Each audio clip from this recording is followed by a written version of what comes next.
Bonjour à vous les amis, j'espère que vous allez bien. Aujourd'hui, en ce dimanche ensoleillé, j'espère que vous avez profité de votre après-midi, de votre journée, de votre week-end pour commencer à sortir sur les terrasses et profiter avec vos amis, revivre tout simplement. Aujourd'hui dans cette vidéo, donc c'est une vidéo où je voulais parler un peu des bonnes affaires. Et il n'y a pas vraiment, c'est pas nécessairement un contenu, mais c'est plutôt une réflexion que je vais vous partager. Et c'est assez intéressant parce que j'ai beaucoup échangé avec les membres du club et il y a beaucoup cette notion de bonne affaire. Donc dans le mot bonne affaire, donc il y a le mot bonne, c'est un adjectif, donc c'est assez subjectif. Chacun a sa définition de bonne. Et je me suis rendu compte, surtout quand on a fait la visite d'un immeuble de rapport que j'ai acheté, qui s'appelle Maison du Peuple.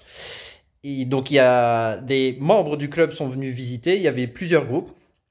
Et juste avant la visite, donc ils étaient tous réunis autour de moi et j'ai posé la question, déjà à première vue, qui aurait acheté ce bien? Donc, je leur ai dit le prix, combien je l'ai eu, le financement. Et il y en avait 2 sur 10, on va dire 20% qui ont levé la main. Après, j'ai expliqué comment j'allais exploiter le bien, le montant des travaux, les colocations, les chambres, les mansardes, voilà tout ce que j'allais faire dans ce bien.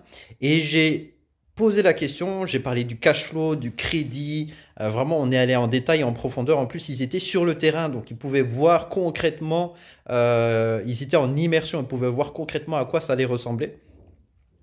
Et c'est intéressant, donc j'ai posé la question de nouveau, maintenant que vous avez ces informations, qui aurait acheté ce bien? Et il y avait à peu près 6 sur 10, donc 60%. Et c'est assez intéressant parce que pour moi, ce deal, la Maison du Peuple, c'est un bien qui va dégager beaucoup de cash flow. C'est un bien qui a un potentiel, on va créer de la plus-value grâce aux travaux qu'on pourra mettre en garantie pour acheter un nouveau bien. Et c'est intéressant de voir que malgré toutes les infos que j'ai données, malgré le cash flow qui est assez important en prévisionnel en tout cas, qu'on va faire, et là les travaux ont bien avancé, donc ça c'est nickel, mais pas tout le monde aurait acheté ce bien. Et ça mène à cette réflexion, à me dire que voilà, cette notion de bonne affaire, moi, une bonne affaire pour moi, par exemple, c'est pas forcément une bonne affaire pour vous. Une bonne affaire pour vous, c'est pas forcément pour moi une bonne affaire.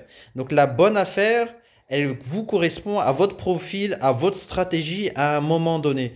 C'est pas. Alors il y a des bonnes affaires, on va dire de manière objective. Donc un prix, le vendeur est tellement pressé le prix est super bas. Mais ce genre de bien, ça part dans les 24 heures. Ça part rapidement. Il y en a qui font des offres. Tellement qu'ils connaissent le marché, le prix du marché, ils savent que ça, c'est un bon deal, ou ils ont de l'expérience, ils ont de l'intuition, ils arrivent à sentir le truc. Ça, c'est les bonnes affaires objectives. Mais vous, en tant qu'investisseur, voilà, vous n'allez pas attendre 3, 4, 5 ans pour attendre cette bonne affaire. Vous voulez investir aujourd'hui, avancer, créer, construire votre patrimoine, voire pour les plus motivés, un empire. Et voilà, c'est tout le sujet de cette vidéo, c'est de vous dire qu'une bonne affaire, on entend beaucoup bonne affaire, mais ça dépend de vous, de votre profil, de la région où vous voulez acheter, de votre budget, de vos capacités, de votre stratégie. Est-ce que vous voulez un bien juste pour du locatif, créer des rentes?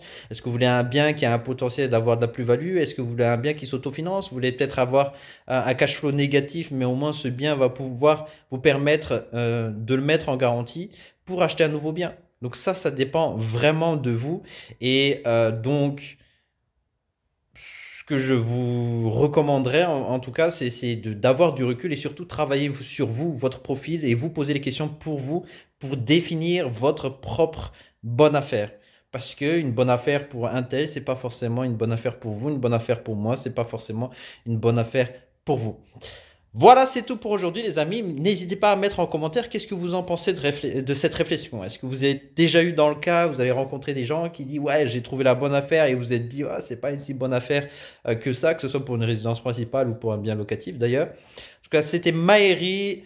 On se retrouve bientôt dans une autre vidéo. N'oubliez pas de vous abonner, et si vous voulez avancer plus loin et plus vite, cliquez sur les liens en description.